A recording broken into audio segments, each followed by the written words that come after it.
Hello नमस्कार मंडळी, मी निशा स्वागत करते तुम्हा सगळ्यांचे आपल्या मराठी जीवन ह्या चॅनलवर। सर्वप्रथम माझ्या सगळ्या गोडत्यांना श्री स्वामी समर्थ।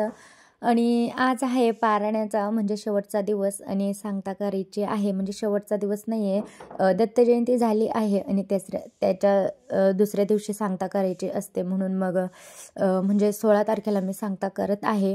तर सकाळी मी मस्त असे 5:30-6 वाजता उठले आणि खूप अंधार होतं म्हणून तेव्हा काही पाणी वगैरे मारलेलं नाही आणि आधी आंघोळ वगैरे करून घेतलं, चहा वगैरे घेऊन घेतला आणि मग बाहेरचे कामं करायला घेतलेत। कारण आज एवढी थंडी होती आणि सकाळी एवढी थंडी असते नंतर बाहेरच निघू वाटत नाही। पण मग सडा वगैरे मारलेलं पण म्हणजे मारल्याशिवाय पण होत नाही, सडा वगैरे मारल्याशिवाय पॉझिटिव्ह वाईब वगैरे येतच नाही घरात, म्हणून मग मी रोज सडा मारत असते मस्त अंगणात। आणि आज मी तुमच्यासोबत माझं सगळं 6 ते 12पर्यंतचं किंवा 10पर्यंतचं माझं रुटीन मी तुमच्यासोबत सगळं शेअर करणार आहे। सडा वगैरे मारून घेतला आणि जे बेडरूममध्ये माझं जे अंथरूण होतं ते मी घड्या करून वगैरे ठेवून दिलं आणि बाळ वगैरे अजून झोपलेलं होतं म्हणून काही जास्त आवरत बसले नाही तिथं। आणि हे माझं मशीनचा सगळा पसारा आहे, मी जे काम करते ते। तर मी काय काम करते ते पण तुम्हाला मी नेक्स्ट व्हिडिओमध्ये सांगेल। तर आता मी म्हणजे हा पुढचा रूम सगळं मी माझ्या कामासाठीच ठेवते आणि बाकीच्या काही वस्तू आहेत। आणि रात्री मिस्टर गाडी लावतात तर बाहेर गाडी नाही लावत आम्ही। तर सगळं झाडू वगैरे मारून घेत आहे मी, कारण बाळ खूप घाण करत असतं। रात्रभर म्हणजे सायंकाळी झाडू वगैरे मारून वरती जातो तर खाली एवढा काही संबंध येत नाही, फक्त झोपायला आणि माझं काम चालू असलं तरच। तरी पण खूप घाण होत असते घरात, कारण आता आदू झाल्यापासून म्हणजे माझ्या बाळाचं नाव आदू आहे, अद्वेक, तो झाल्यापासून ना एवढा घरात पसारा असतो, एवढा पसारा असतो ना किती पण आवरा पण तो काही व्यवस्थित राहूनच देत नाही। त्यानंतर बाहेरचं सुद्धा मी जे आधी सडा मारलेला ते मस्त अंगण असं छानपैकी झाडून घेत आहे आणि पूर्ण असं झाडू वगैरे मारला ना पूर्ण घराला आणि मस्त असं सडा वगैरे मारून सकाळी एवढं छान वाटतं, एवढं पॉझिटिव्ह वाटतं। आणि मला इथं करायचं होता मस्त स्वामींचा अभिषेक वगैरे सगळं केलं, देवपूजा केली, धूप वगैरे लावून सुद्धा घरात खूप छान वाटतं। जोपर्यंत धूप आपण लावत नाही तोपर्यंत किती पण देवपूजा करा, देवपूजा केल्यासारखी तर वाटतच नाही, मला तर मुळीच वाटत नाही। बाहेर सुद्धा मस्त तुळशीची पूजा वगैरे करून घेतली, खूप छान म्हणजे असा सुगंध येत होता। तर इथं झाडंसुद्धा माझी छान दिसत होती। आणि आज मी म्हणजे जे काही करते स्वयंपाक वगैरे ते तुमच्यासोबत मी शेअर करणार आहे की मी नैवेद्याला काय काय स्वयंपाक केलेला आहे। तर मस्त असं कोवळं ऊन पडलेलं आहे बाहेर आणि असं वाटतं की त्या कोवळ्या उन्हात मस्त असं उभं राहावं थंडीत, पण नाही, आपण जर उभं राहिलो तर घरातलं काम कोण करेल। आणि घरात म्हणजे मला आज खूप अशी घाईघाई होती, कारण 10:30पर्यंत महाराजांचा पूर्ण नैवेद्य तयार करायचा होता आणि 10:30ची आरती करून नैवेद्य दाखवायचा होता आणि उपवाससुद्धा सोडायचा होता, कारण मग 15 तारखेला उपवास केलेला आणि तो सोडायचा होता। एकादशीसारखा उपवास केलेला होता, म्हणजे सकाळी धरला आणि रात्री पण मी सोडलेला नाही। तर 10:30 नंतर नैवेद्य वगैरे दाखवून सगळं करून गाईला सगळं नैवेद्य दाखवून मग त्याच्यानंतर उपवास सोडायचा होता। सगळं बाहेरला आवरून वगैरे घेतलं, मी आधी काही चहा वगैरे घेत नाही, सगळं झाडून वगैरे घेते आणि मग म्हणजे कधी घेते कधी नाही घेत। तर मी काही चहा घेतलेलाच नव्हता वाटतं बरं का, पण मग झाडू वगैरे मारला त्यानंतर घेतला। पण मी तुम्हाला सांगितलं की मी चहा वगैरे घेऊन दूध आलेलं नव्हतं म्हणून चहा घेतलेला नाही।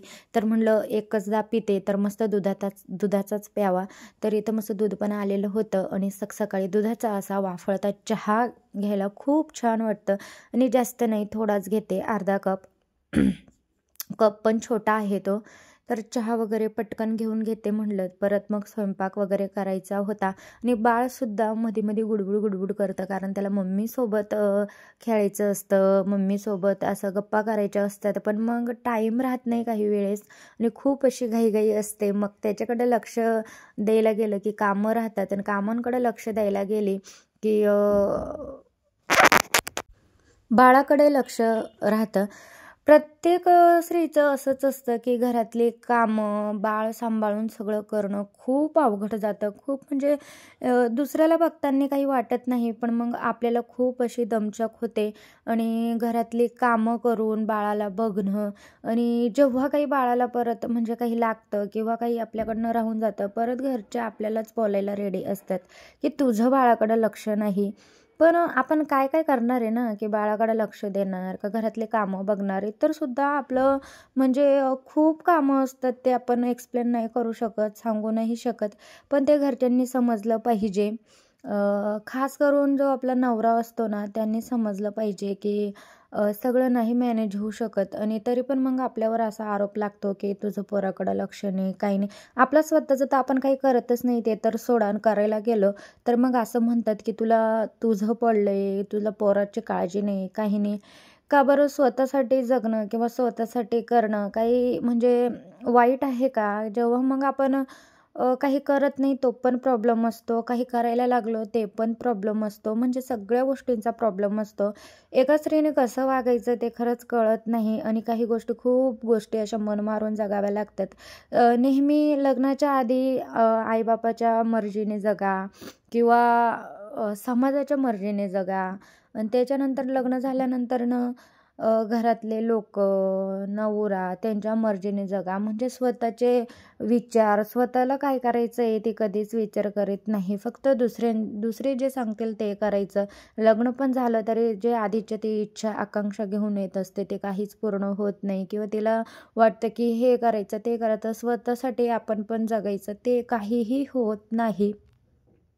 फक्त आणि फक्त दुसऱ्यांसाठी जगायचं. लग्न झालं की बाळ झालं का मग घरच्यांना असं वाटतं हिने फक्त घरात राबावं आणि बाळाकडं बघावं सगळं आणि मग आपल्याला म्हणजे खूप घरात असं हे होतं की बघ मग फक्त मग एका बाईचं हेच आयुष्य आहे का? फक्त बाळ बघायचं आणि घरात कामं करायचं आणि तेवढं करून पण जर कौतुक होत नसेल, नेहमी असंच तिला ऐकवलं जात असेल की तू काहीच करत म्हणजे घरात तुला काय काम असतं दिवसभर किंवा काय नाही, मग तो जास्त त्रास होतो. जर आपण घरात काम करून सगळं करून बाळाला सांभाळून जर आपलं जर कौतुक केलं जात असेल ना, तर ती गोष्ट आपण आवडीने करतो, आपल्याला काहीच वाटत नाही. पण एवढं करून सुद्धा आपल्याला हाच टॅग भेटत असेल की दिवसभर तू काय करते किंवा तुला काय कामं असतात, तुझ्याकडनं पोरगं सांभाळलं जात नाही, तुझ्याकडनं काही गोष्टी होत नाही, तर तेव्हा खूप खूप राग येतो. म्हणजे मग आपण सगळ्यांसाठी करतो आणि आपल्याला परत हेच ऐकवलं जातं. मग जे बाहेर काम करतात किंवा कामाला जातात किंवा बाहेरून कमवून आणतात, मग ते किती चांगले म्हणलं जातं की म्हणजे आम्ही बाहेर जातो, कमवायला जातो, पैसे कमवतो, असं तसं. मग तुम्ही घरात एखादी बाई लावून बघा ना, की तिला किती पेमेंट द्यावं लागतं किंवा ती कशी कामं करते. जेव्हा एक दिवस आपण घरात बसून राहू ना, तेव्हा की कळतं सगळ्यांना की कामं किती असतात आणि किती कामं पडून राहतात.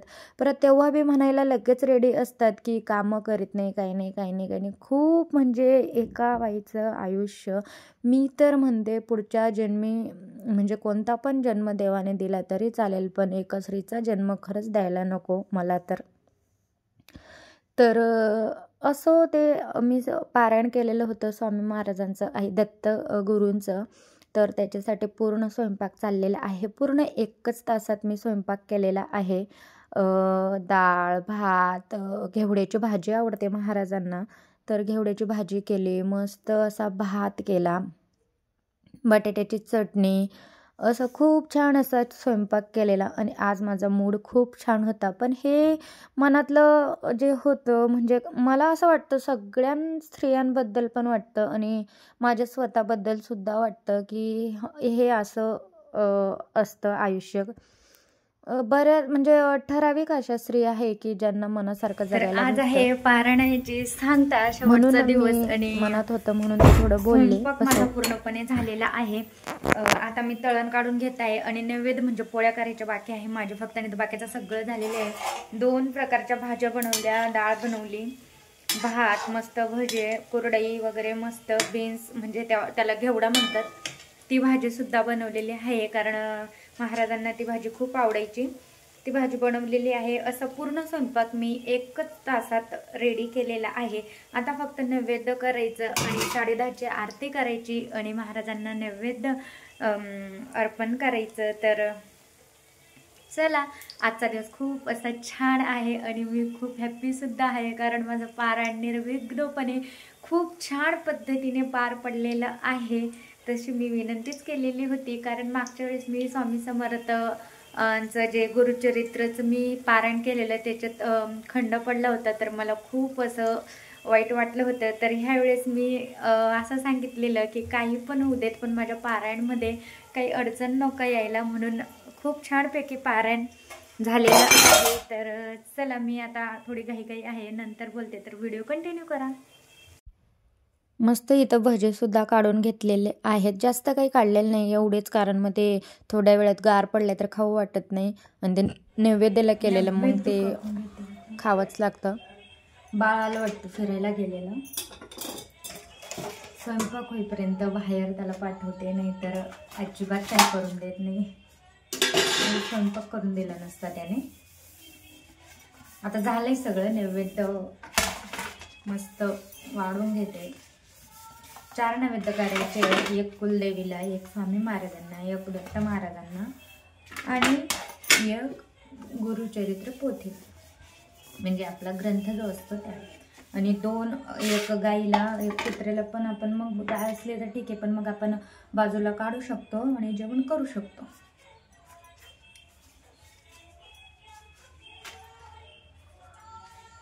मस्त झटपट असा स्वयंपाक करून घेतलेला आहे छानपैकी. पण आता जिथं मी पोथी मांडलेली आहे तिथं जागाच नाही आहे नैवेद्य ठेवायला एवढे, तर तोच विचार मी केव्हाचा करते की नैवेद्य ठेवायचं कुठे, मी जागा कशी करू. तर चला बघू आता कसं करता येईल, जशी जागा होईल तशी. ठीक आहे, एक सगळे सारखे नाही करत, एक म्हणजे छोटे छोटेच मला डिश घ्यावं लागतील, नाही तर मी पूर्ण ताट असं भरणार होते, पण माझ्याकडे जागाच नाही आहे ठेवायला. मी कारण टेबलवर पोती ठेवलेली आहे बाळासाठी, कारण बाळ खूप आगाऊ आहे, त्यांनी पोती सरकवली असती, सगळं अस्तव्यस्त केलं असतं, म्हणून म्हणलं वरती हे करू. पण मग वरती नेमकं असं झालं की जे आपलं मी पूजा मांडलेली आहे त्याच्या असं पुढच्या साईडला जागाच नाही आहे नैवेद्य वगैरे, म्हणजे मोठे डिश वगैरे ठेवायला, म्हणून मला छोटंच ताट घ्यावं लागणार आहे. तर चला, छोटं ताट घेते. असं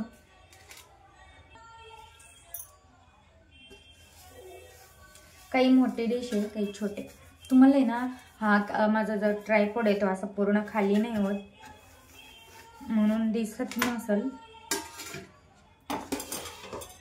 चला, तर मी पहिलं आहे ना सगळं ताट वगैरे रेडी करते आणि तुमच्यासोबत मग तेव्हा बोलते. चला, छानपैकी असे सगळे ताट भरून घेतलेले आहेत. जास्त मोठे ताट काही मी घेतलेले नाही, कारण जागा खूप लहान आहे, म्हणून म्हणलं चला छोटे छोटे ताट घेऊयात. आणि खूप छान असं ताट दिसत होतं खरंच, असं पंचपक्वानसारखं. आणि इथं मला आठवण पडली होती, गाई आणि कुत्र्यासाठी छोटे छोट्या चाणक्या करायचे, तर मी ते नंतर करून घेतले. थोड्या म्हणजे शेप थोडा बिघडला आहे त्यांचा. तर इथं म्हटलं नैवेद्य दाखवून देते. आता मस्त ग्रंथाची अशी पूजा करून घेतलेली. आणि मी म्हणजे मुजरा करताना की महाराजांना हेच बोलले की काही 7 दिवसात चुकलं असेल, किंवा कळत नकळत जे काही माझ्याकडनं घडलं असेल, किंवा जे म्हणजे असं काही चुकतंच ना आपल्याकडनं, की आपण म्हणजे किती पण काही केलं तरी काही ना काही चुकेलच आपल्याकडनं, म्हणून मग माफीसुद्धा मागून घेतली. आणि खूप छान फील होत होतं, म्हणजे परीक्षा खूप बघितली खरंच महाराजांनी एवढ्या 7 दिवसात. म्हणजे पारायण न करण्याचे खूप कारणंसुद्धा दिले, ते कारणं मी सांगू नाही शकत.